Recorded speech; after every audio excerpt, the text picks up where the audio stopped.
Husband and ஒய்ஃப்க்கு பற்றி ஒரு சின்ன விஷயம். நான் எல்லா ஒய்ஃபையும் குறிப்பிட வரல.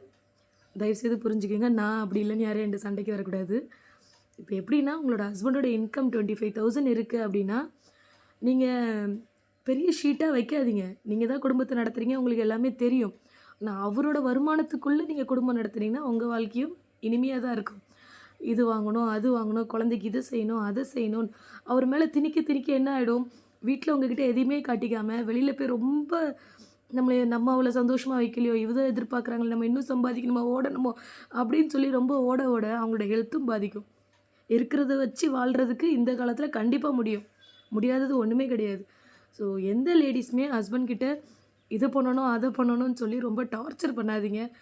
வெளியில கஷ்டத்த ஷேர் பண்ணவே மாட்டாங்க எந்த ஜென்ஸுமே.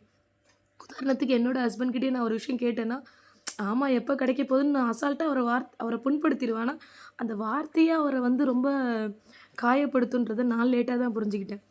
ஜென்ஸ் எப்பவுமே வெளியில அந்த கஷ்டத்த சொல்லவே மாட்டாங்க. அதுவும் மனைவிகிட்ட சொல்லவே மாட்டாங்க. நீங்க கொஞ்சம் மாறுங்க. அவர கொஞ்சம் தள்ளி இருந்து அவரோட கஷ்டத்த உணர்ந்து பாருங்க. நம்மளுக்கு எதுவுமே கேட்கவே தோணாது அவங்ககிட்ட. அவங்களா செய்ற மாரி விட்டுருவோம். ப்ளீஸ் அவங்களோட கஷ்டத்தையும் கொஞ்சம் புரிஞ்சுக்கங்க.